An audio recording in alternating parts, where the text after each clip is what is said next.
Frutos estranhos nascem num mundo misterioso. Os fungos são uma prova da vida após a morte. Cada fungo é uma forma de vida que se corrompe e apodrece, um processo sobre o qual normalmente evitamos falar. Às vezes, convenientemente invisível, ocasionalmente produzindo um odor desagradável, os fungos são, muitas vezes, belos. Sem dúvida são necessários, embora séculos de lendas e suspeitas nos tenham mantido afastados dessas estranhas flores. A maioria de nós as consome, pelo menos uma espécie. A maioria de nós já encontrou alguma espécie mais repelente junto com as madeiras. Existem ainda aquelas que penetram literalmente na sua pele. Os fungos, e eles incluem desde os cogumelos venenosos ao bolor do pão, não pertencem ao reino animal, mas também não são plantas. Eles são cidadãos de outro reino. Conhecer esse terceiro reino, ampliando as suas dimensões ou procurando reduzir para alguns segundos, alguns dias de sua existência, é como espreitar um exército de organismos dedicados à decomposição, e sem os quais a vida, pelo menos a vida que conhecemos neste planeta, seria impossível.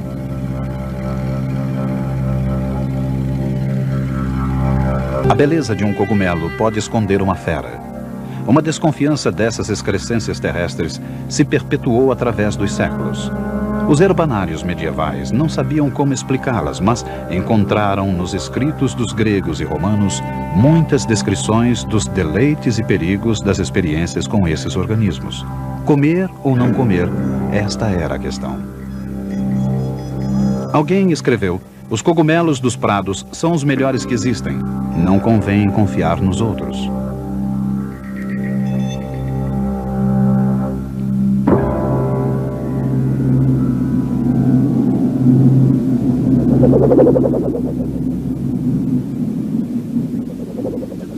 Para a mentalidade medieval supersticiosa, o fenômeno dos fungos parecia sobrenatural.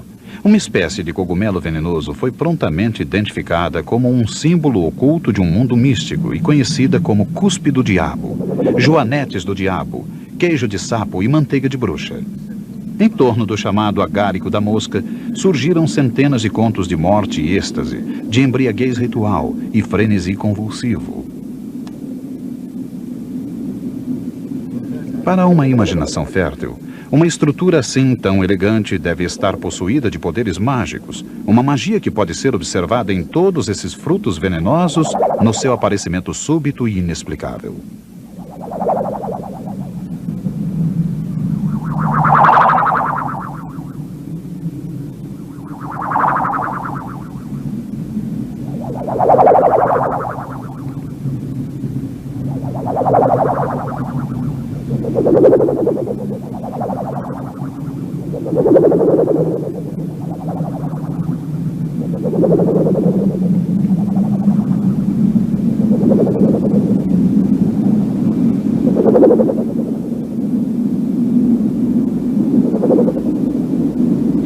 Com suas cores e formas intermináveis, eles surgem imperceptivelmente. Mas como?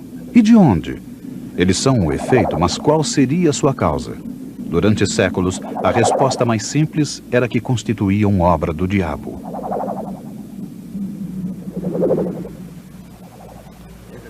Todo mundo conhecia os chamados Anéis das Fadas. Alguns dos cogumelos que apareceram no prado às vésperas do dia de São Jorge estavam dispostos em círculo. Quando os cogumelos foram arrancados e o círculo permaneceu visível, as pessoas imaginaram que aquilo devia ser o resultado de relâmpagos, trovões, formigas, toupeiras, ou bruxas, ou fadas, ou o demônio.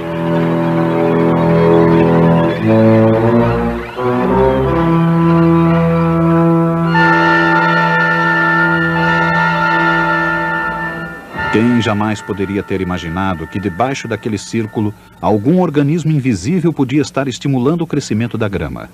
Era muito mais fácil imaginar uma dança de bruxas, mas a resposta correta estava ali, debaixo do nariz de todo mundo. Os anéis das fadas existem até mesmo num pote de geleia, onde cada círculo equivale a um fungo que se alimenta da geleia.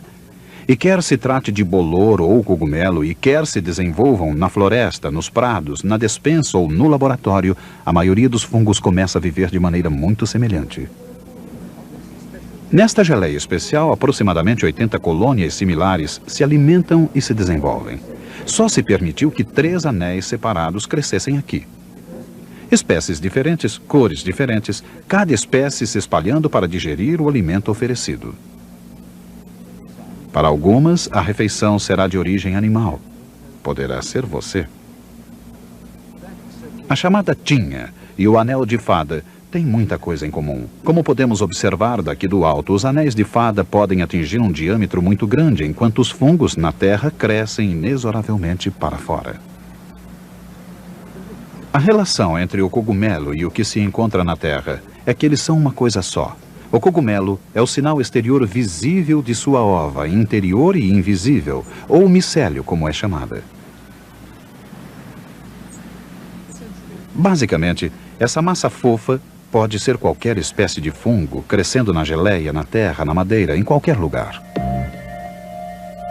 Esses filamentos microscópicos levam o fungo ao interior da substância que lhe serve de alimento.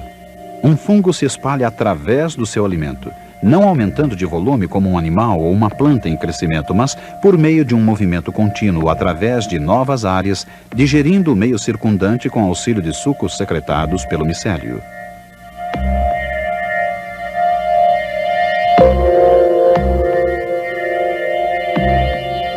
Através desses filamentos passa o seu protoplasma, absorvendo os nutrientes produzidos pelo processo de decomposição que ele mesmo provoca. Quando um micélio encontra outro da mesma espécie, eles podem se unir. Às vezes, esse casamento resulta da produção de dispositivos especiais para uma espécie de hibernação ou para afastar o fungo dos pais.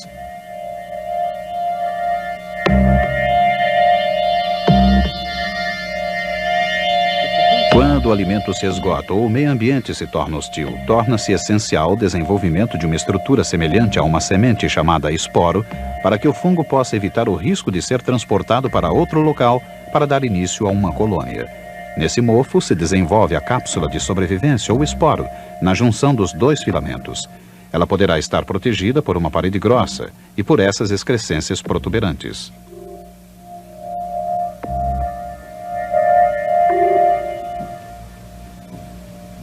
Esses esporos não irão se movimentar.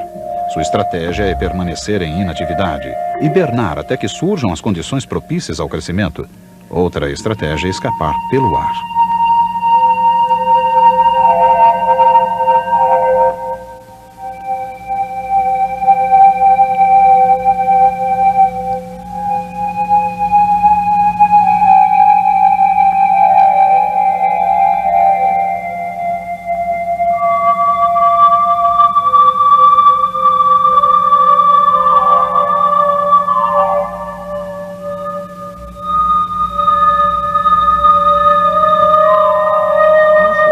Os cogumelos, qualquer que sejam as suas formas, são simplesmente dispositivos para a produção e distribuição de esporos.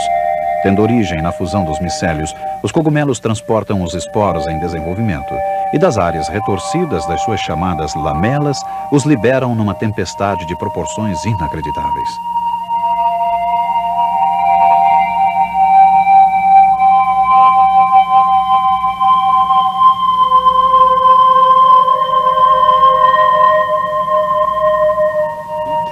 Cada minúsculo esporo é uma partícula de protoplasma que cai das lamelas. A face de cada lamela é recoberta por esporos embrionários.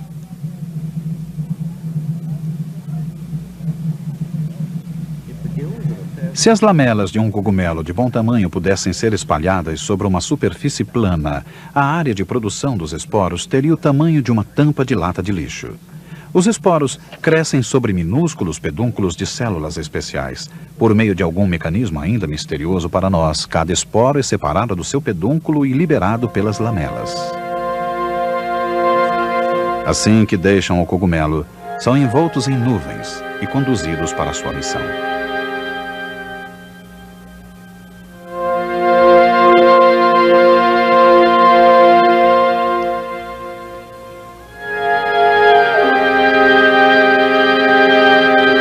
Invisíveis, flutuam talvez em jornadas épicas pela atmosfera superior para caírem logo depois sobre a Terra.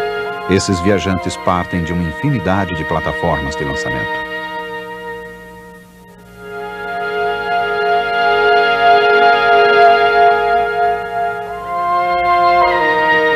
Caem aos milhões dos galhos e crostas do tecido em decomposição da floresta. Cápsulas do tempo de formas tão diversas quanto os fungos que as produziram. Sua missão? Colonizar, espalhar os males que cada uma possa representar e garantir que o maravilhoso espetáculo da vida em nosso planeta se dissolva sem deixar ruínas.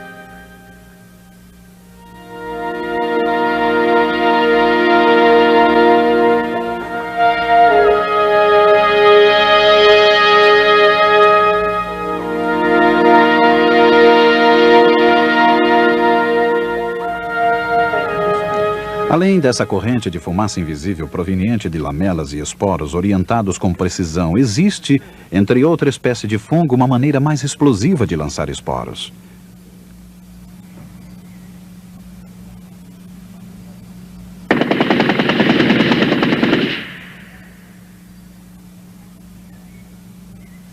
Repousando no ar parado próximo ao chão, esses fungos, que se assemelham a discos ou taças, devem disparar seus esporos para cima para que sejam colhidos pelo ar.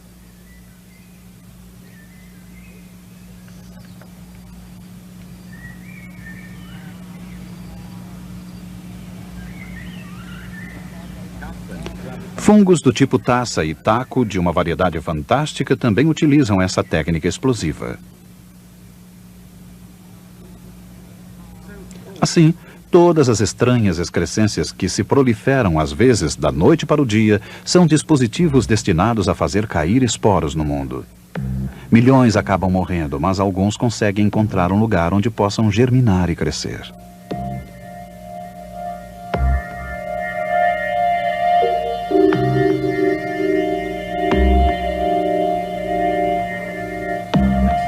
Dessa maneira, o ciclo inexorável continua e o padrão de vida dos fungos pode ser observado com maior clareza.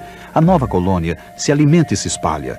Quando o alimento começa a ficar escasso, ela se prepara para liberar mais uma vez os seus esporos. Este fungo possui cabeças microscópicas cheias de esporos, mas existem alguns fungos com desenhos e mecanismos capazes de nos deixar maravilhados.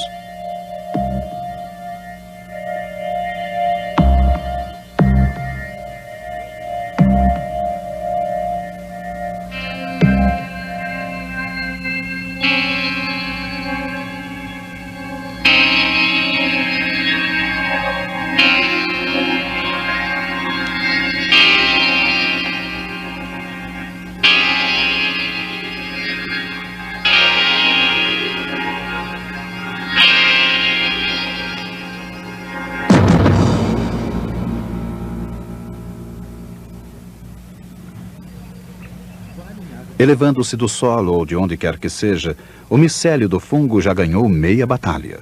Os esporos do estrela terrestre estão só esperando um empurrão, quem sabe de um galho que cai ao chão. Sozinho ele não pode fazer mais nada.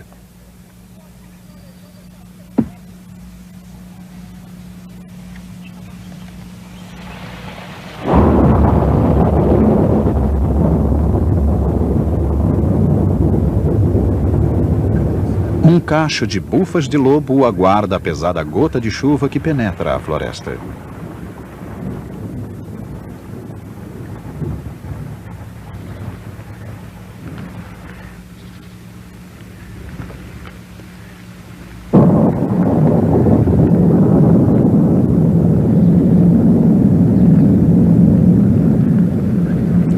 As gotas de chuva também são vitais para o fungo conhecido como fungo do ninho de pássaro. É difícil acreditar que essas taças sejam uma forma de fungo.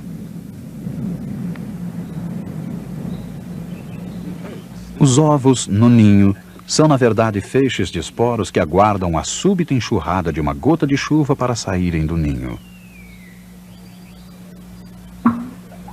Quase.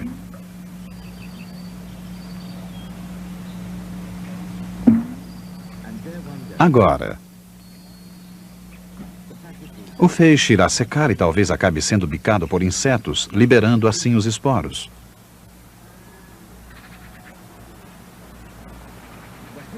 O campeão peso pesado do terceiro reino é o bufa de lobo gigante.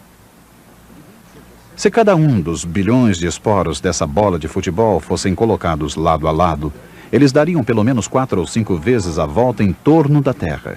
E se cada um se transformasse num gigantesco bufa de lobo, o seu peso total seria 800 vezes maior do que o peso do nosso planeta.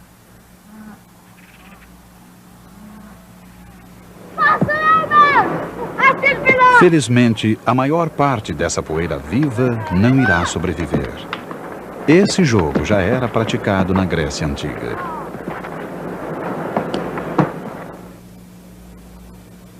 Outro jogo olímpico eram os tiros. Mas esses mísseis não são de chumbo, e eles são apenas do tamanho de uma semente de mostarda. Mas são atirados violentamente do seu leito fúngico.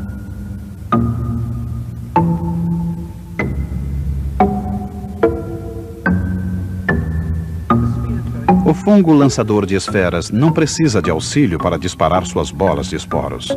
Ele é literalmente um canhão, um morteiro disparado pela flexão súbita de uma membrana, como uma catapulta. Dizem que emite um leve som, o que lhe garante a reputação não só do fungo maior e mais potente, mas também do mais sonoro.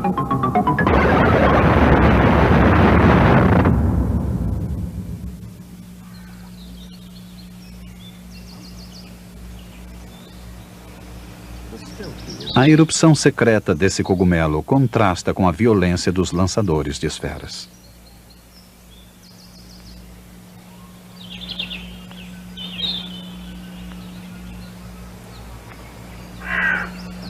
A haste, semelhante a um favo de mel, se expande em mais ou menos 1 hora, levando a cabeça repleta de esporos para longe do lixo circundante. Neste caso, no entanto, o objetivo não é deixar os esporos se refrescarem. A técnica desse cogumelo é como a técnica de uma flor. Ele conta com o auxílio dos insetos para dispersar os seus esporos.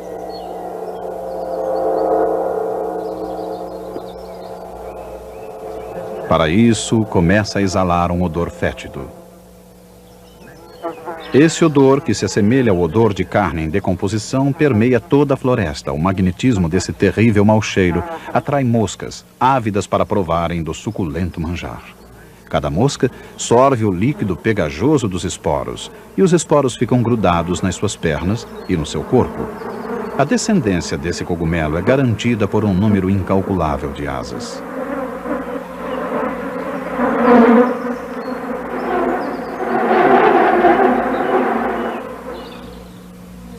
Esse cogumelo é uma espécie de guloseima para as moscas. Podem muito bem viver sem ele, mas alguns insetos dependem inteiramente de fungos. O besouro ambrósia é um deles. Esse besouro vive na madeira em decomposição. É um eficiente perfurador e consegue penetrar muito fundo no tronco morto.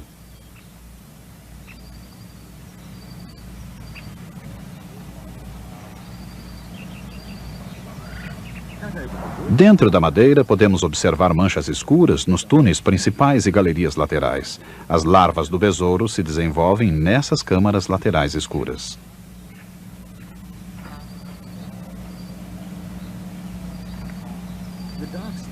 A mancha escura é provocada pelo crescimento de um fungo nas paredes dos túneis, um fungo trazido para os túneis pelo besouro. Tanto as larvas quanto o adulto estão no meio de um alimento que não podem consumir. Eles são incapazes de digerir a celulose presente na madeira, mas isso não acontece com o fungo. E os besouros podem comer os fungos, e assim os besouros se movimentam pelo seu jardim particular de fungos comestíveis. Acreditava-se que o desenvolvimento desse micro-universo fosse totalmente fortuito, como a ambrósia, o alimento dos deuses, e foi por isso que o besouro recebeu esse nome. Na verdade, os esporos desse fungo que se desenvolvem nas mesmas estruturas são provavelmente colhidos em bolsas no corpo do besouro e assim transportados. Assim, o besouro precisa desse fungo, e o fungo também necessita do besouro para introduzi-lo na madeira em decomposição. e ele provavelmente também floresce em outros produtos do besouro. Naturalmente, apenas esses frutos do fungo são encontrados nos túneis. O micélio filiforme não aparece. Ele se ramifica através dos tecidos da madeira no mais autêntico estilo do fungo, fazendo apodrecer a madeira morta. Um fungo semelhante transportado por um besouro diferente foi o responsável pela recente destruição do olmo. Nesse caso, o fungo é um organismo ativo dentro de uma árvore viva. Trata-se de um parasito mortal espalhado por um inseto. Esses olmos são fáceis de se identificar. Os seus galhos estão nus no auge do verão. Muitos fungos, sozinhos ou com alguma espécie de auxílio, podem penetrar e infectar árvores vivas. O tamanho dos galhos que constituem o corpo dos frutos são uma medida da decomposição lá dentro. O saque da madeira pelo micélio parasítico que produz essas plataformas de lançamento de uma beleza sinistra para os esporos. Todos os fungos necessitam de alimentos prontos. Eles são incapazes de produzi-los como as plantas.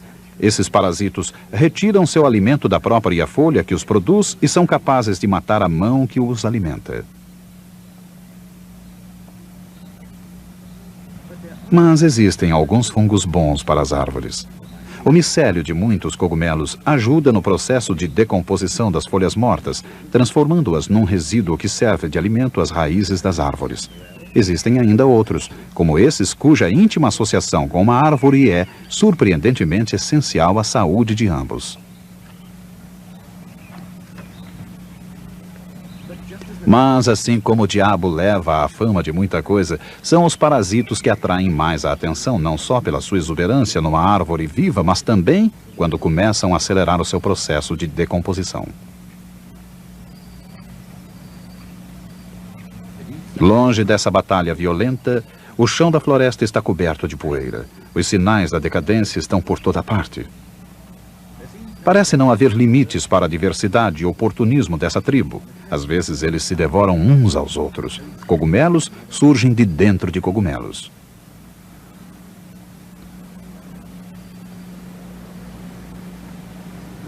O misterioso líquen é uma espécie de mágica do fungo.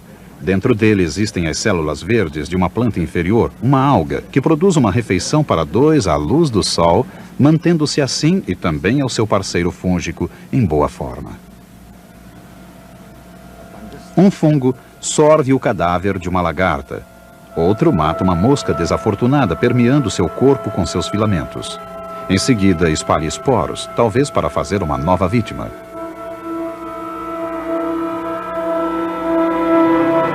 O fungo pode digerir até mesmo a quitinina que reveste o esqueleto de um inseto.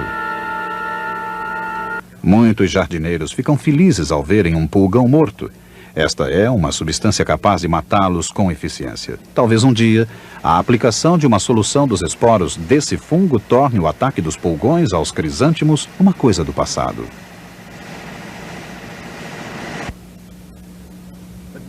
Mas enquanto nos congratulamos por esse sucesso, nas nossas costas e sob o nosso assoalho, o terrível caruncho destrói a nossa casa. Um invasor silencioso que toma conta da nossa morada e infesta de forma malévola os nossos cômodos com seus esporos.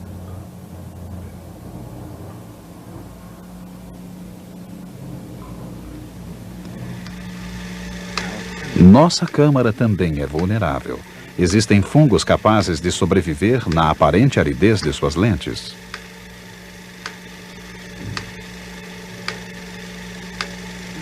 Os arranhões provocados por esse fungo tenaz são o pesadelo do fotógrafo. Até mesmo os filmes são vulneráveis.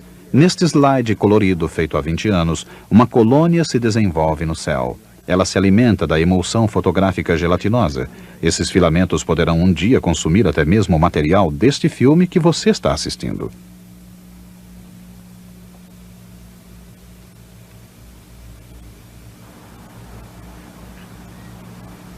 Mas os fungos têm o seu lado positivo.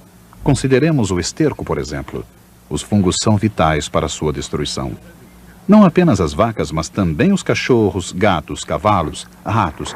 Na verdade, todos os animais estão potencialmente cobrindo a terra de esterco, mas, mesmo assim, ele desaparece.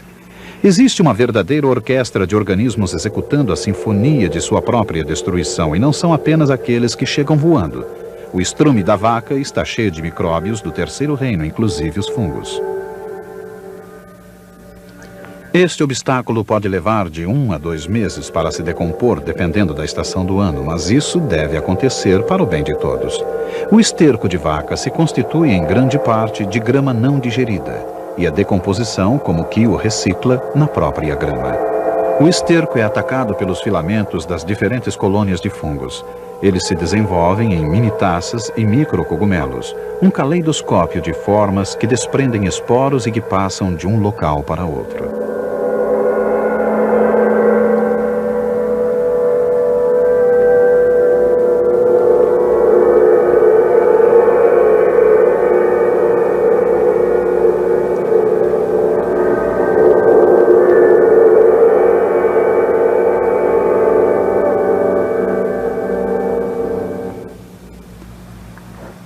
No esterco da vaca existem fungos que devem voltar à vaca, mas, compreensivelmente, as criaturas sentem-se inclinadas a evitar o seu próprio produto de odor acentuado. As vacas não pastam perto desses produtos.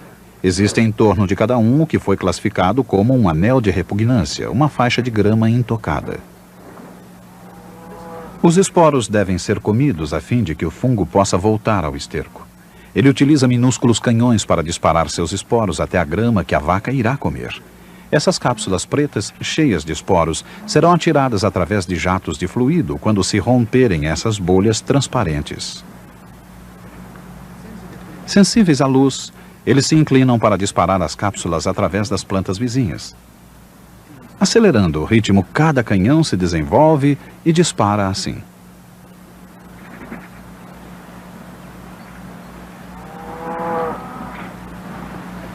Um amontoado de esterco pode resistir a uma artilharia dessas pistolas aquáticas disparadas em uníssono, projetando suas cápsulas até o pasto.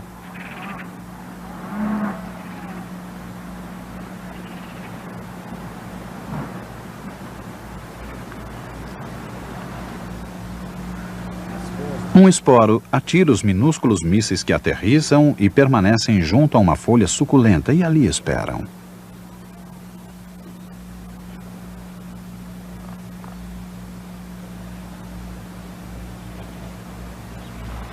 Eles têm pela frente uma viagem interna, mas insensíveis aos sucos digestivos, os esporos seguirão seu caminho até alcançarem o esterco fresco.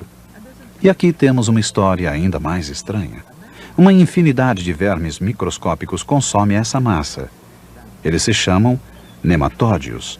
Alguns são parasitos da vaca. Existe um verme que habita as vias respiratórias dos animais, que se aproveita do mecanismo de arremesso de cápsulas do fungo. Ele precisa desse mecanismo para retornar à vaca. Esses vermes devem subir no canhão do fungo, provavelmente se movimentam em direção à luz. Em seguida, pegam uma carona dentro da bola de esporos. Quando o canhão dispara, esses vermes dentro das cápsulas serão projetados além do anel de repugnância.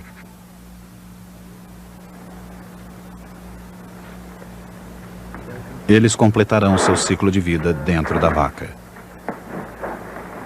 Dessa forma, um minúsculo verme explora um fungo, mas existem fungos capazes de capturar esses vermes. Uma armadilha à espera de uma vítima. Os filamentos desse fungo no chão estão cheios dessas armadilhas. O fungo provavelmente as desenvolve quando há vermes por perto. Cada armadilha consiste de apenas 3 células que sofrem uma mudança notável quando entram em contato com o verme.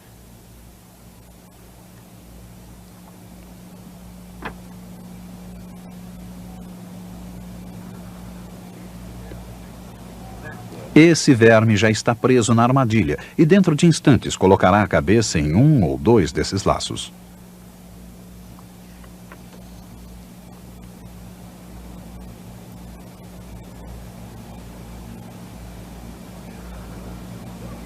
Uma vez capturado, não há como escapar. As células infladas comprimirão o corpo num abraço mortal. A armadilha pode não disparar imediatamente. Essa vítima em potencial ainda tem chances de escapar. Mas observem atentamente o anel. Ele dispara, infla e agarra.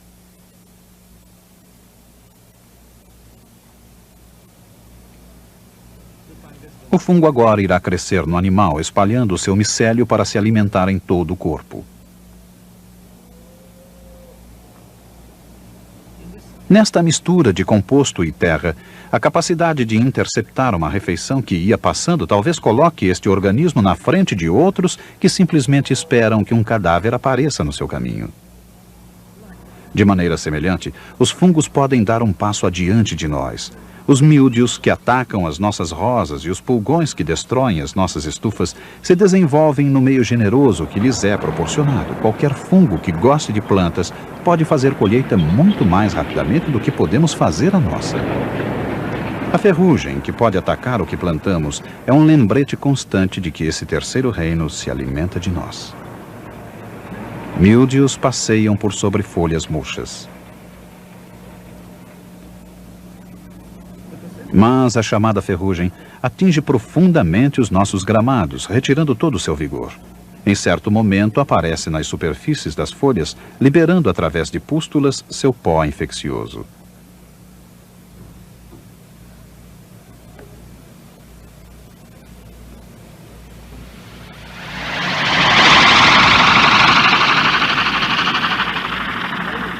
Revidamos, mas esta não é uma guerra moderna. É uma antiquíssima luta pela sobrevivência. Nossas colheitas de cereais armazenadas podem ser atacadas por um tipo de fungo e tornarem-se descoloridas, até mesmo venenosas. Mas talvez seja essa a estratégia do fungo, tomar de nós esse alimento. Antes do nascimento da nossa agricultura, esse mesmo fungo talvez tenha sido obrigado a competir com o roedor pela posse de sua reserva de sementes. Alguém já disse que esse fungo enfrenta 3 tarefas. Primeiro, se desenvolver alimentando-se dos grãos. Segundo, manter afastados os fungos rivais. E terceiro, rechaçar o rato, ganhando assim a batalha pela posse desses grãos. Talvez tenha sido essa devastadora estratégia que infernizou a vida dos ratos e dos homens durante séculos. Um dia, um fungo atacou uma plantação de batatas e mudou o curso da história. Na década de 1840, os irlandeses passaram fome ou fugiram para outras terras quando uma doença que atacava as batatas se espalhou pela Irlanda. Batatas eram a única coisa que muita gente comia, e as colheitas não mereciam muita confiança.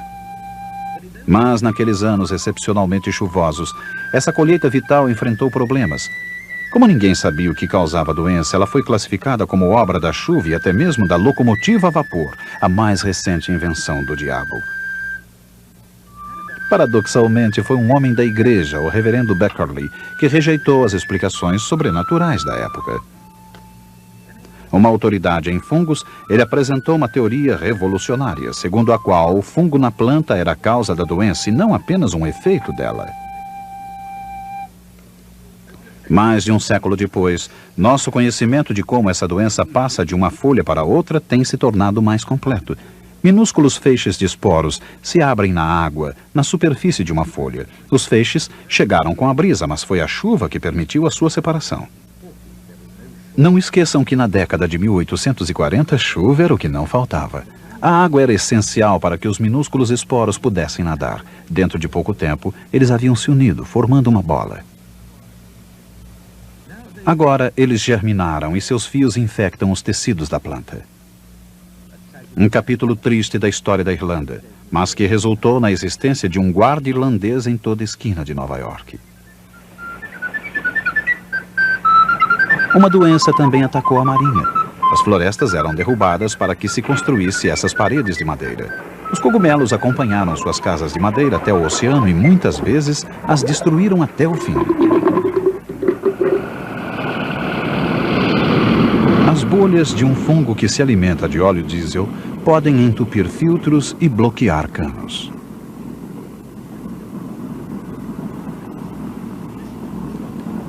Este, por exemplo, paralisou esses barcos patrulha da Marinha. Esse fungo que ataca nossas defesas de maneira tão sutil nos oferece mais um motivo de preocupação. O Terceiro Reino pode consumir o nosso moderno mundo de plástico, petróleo e vidro. Dentro das caixas de aço que formam as pistas desta ponte, foi encontrado um fungo que deixou consternados aqueles que são obrigados a respirar o ar ao seu redor. Mas os temores foram aliviados quando se descobriu que o culpado não era exatamente este terrível fungo, cujos esporos causam aspergilose dos pulmões, mas sim problemas na pintura. Alguns desses foles apresentam perigos. Os lugares mais improváveis para o crescimento de um fungo, às vezes, se revelam os locais ideais. O interior da gaita de foles é um desses locais, cheio de ar úmido.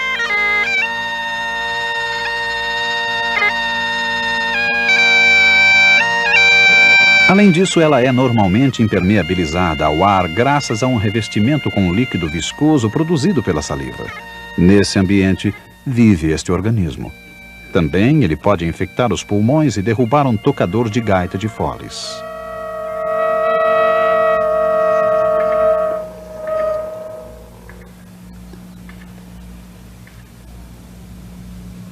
Dizem que começamos a morrer no momento em que nascemos. E certamente existem alguns fungos dispostos a nos devorarem antes da nossa morte. A coceira do chamado pé de atleta é obra deste micélio, agindo na pele. Difícil de ser observado, mas nas unhas dos dedos dos pés crescem essas maravilhas coloridas. Uns matam, outros curam. Até mesmo os mais cautelosos herbanários elogiaram um fungo bom para aqueles mordidos por animais venenosos, ou, como é o caso desse outro, conhecido como orelha de judeu, considerado bom como cataplasma para a inflamação dos olhos. Foi na sala de Alexander Fleming que a mais famosa panaceia deu sinais de existência. Do ar surgiu esse fungo. Ele é mantido vivo até hoje. Conhecido pelo nome de Penicillium notatum, ele pousou sobre uma lâmina de cultura. Fleming observou seu poder de matar algumas bactérias em seu redor. O que matava era uma substância química chamada penicilina, a droga milagrosa da época. Um fungo semelhante dá mais sabor aos queijos. Outro Penicillium espalha o seu micélio por esse queijo Stilton, seus esporos verdes emprestando ao queijo a sua tonalidade característica. Sua decomposição produz esse sabor que tanto apreciamos, talvez degustado com o suco de uvas ou vinho. Também, às vezes, portador de um sabor especial produzido pelos fungos que atacam a pele das uvas. E também é um fungo que transporta o fermento, a levedura. Um fungo estranho, uma única célula que se divide indefinidamente e se transforma numa massa de células. Ele se alimenta enquanto se desenvolve no suco, produzindo dióxido de carbono e álcool. Há quem afirme que a produção de álcool é a tentativa da levedura de se defender e ao seu alimento, uma estratégia que, neste caso, fracassou.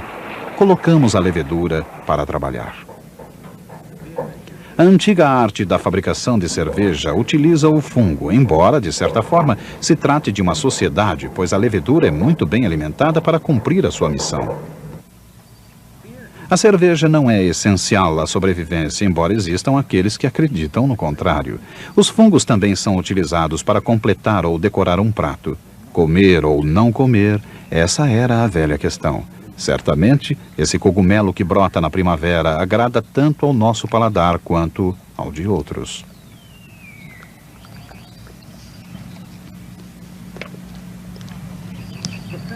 O fato de que os outros irão comer o que pode ser venenoso não constitui nenhuma garantia de segurança. Nem o agárico, nem este manto da morte são adequados ao nosso consumo. Esqueça, portanto, a velha lenda de que esse cogumelo venenoso não faz mal. A verdadeira segurança está nos cogumelos cultivados. Esses aqui crescem no mesmo local onde se arrancaram pedras para a construção da cidade de Bath. Hoje eles arrancam cogumelos às toneladas.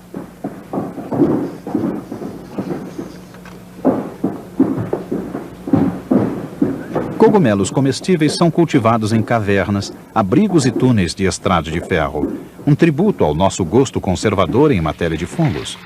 Ou será aquela velha preocupação? Estão sendo feitas tentativas para se introduzir um novo tipo. O cogumelo ostra tem um aspecto um pouco diferente na frigideira, mas pode ser consumido sem medo. E com o tempo, talvez acabemos gostando dele.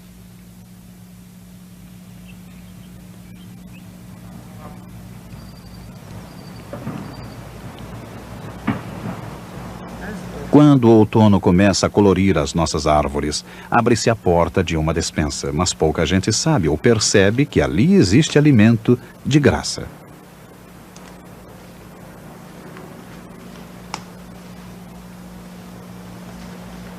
Para alguns que sabem disso, o interesse pode ser apenas profissional. Michael Manley é um botânico da Universidade de Bristol. Ele está à procura de todos os tipos de fungos para uma futura incursão com seus alunos. Ele conhece muito bem esse terceiro reino. Seu conhecimento acadêmico lhe dá ocasionalmente coragem para experimentar alguma novidade, mas ele procura sempre determinar exatamente do que se trata.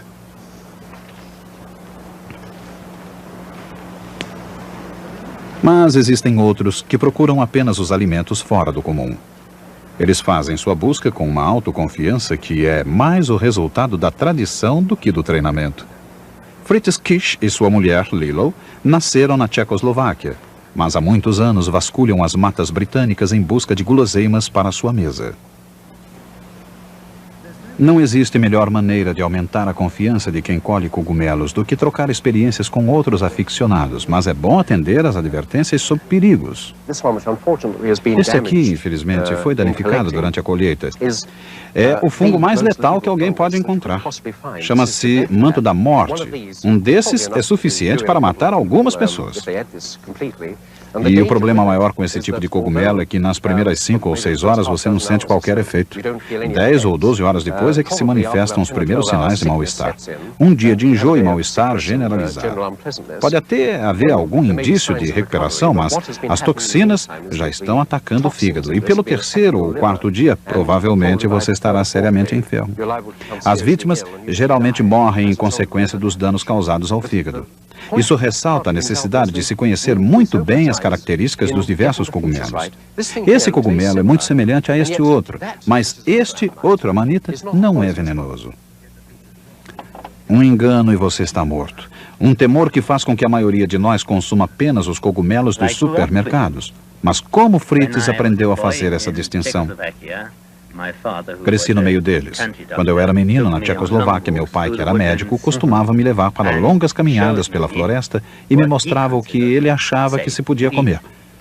Não aprendi a consumir uma grande variedade de cogumelos na minha infância, pois, como meu pai era médico e tinha passado por uma experiência pessoal de envenenamento, ele era muito cauteloso. E jamais me deixava experimentar alguma coisa nova se não tivesse certeza absoluta de que não me faria mal.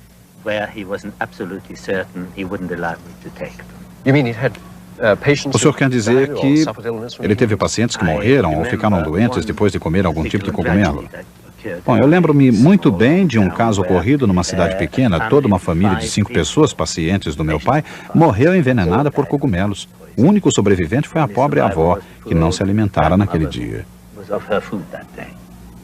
Não é de admirar que Fritz procure se concentrar cautelosamente nas espécies já conhecidas, como este boleto, como é conhecido. São quase inconfundíveis quando você está acostumado a colhê-los. Eu não o conhecia como boletos badios, só depois fiquei sabendo seu nome. Mas ele lhe desperta uma certa emoção quando você os vê de longe, no chão da floresta. Naturalmente não podemos estar muito certos do que se trata quando vemos apenas os chapéus. Mas quando você olha embaixo e vê os esporos típicos da família dos boletos, aí você não tem mais qualquer dúvida.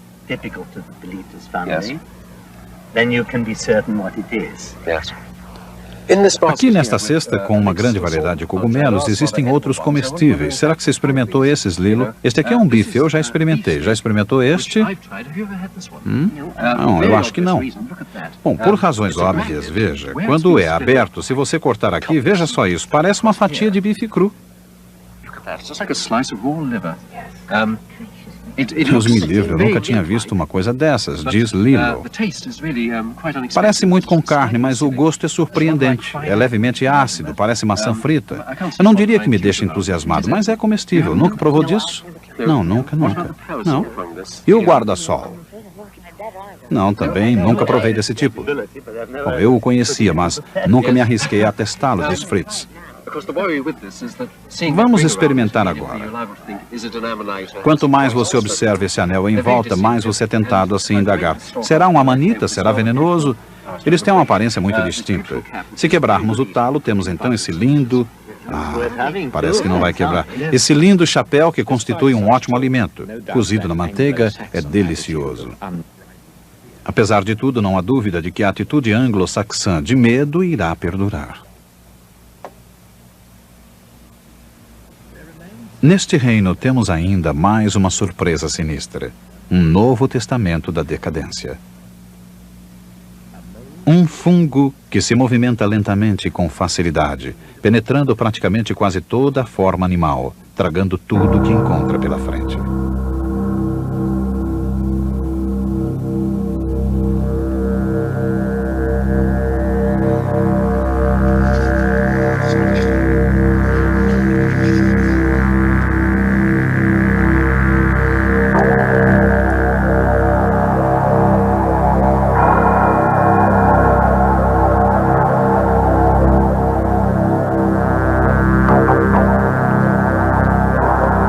Sem raízes, sem talo, sem folhas ou flores, sem pernas, sem cabeça, sem olhos e sem boca. Apenas um lodo quase imperceptível.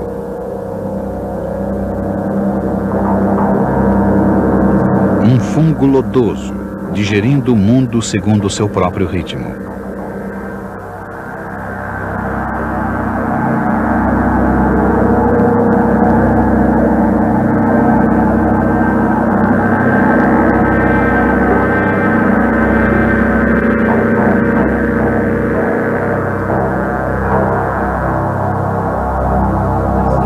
Ele parece deixar o terceiro reino e entrar no reino animal.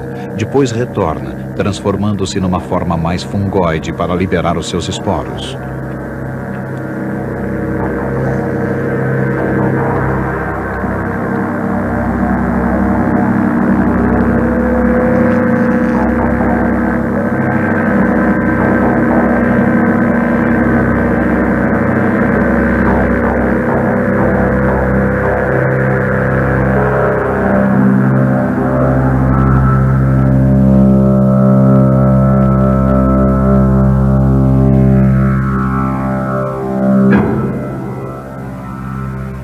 Hoje, já não se acredita que os fungos sejam formados da lama e dos sucos acres da terra úmida, embora eles conservem esse ar medieval de mistério. Eles alcançam tudo o que conhecemos e são um lembrete da nossa própria e inevitável decadência. Eles são a morte que se segue à vida.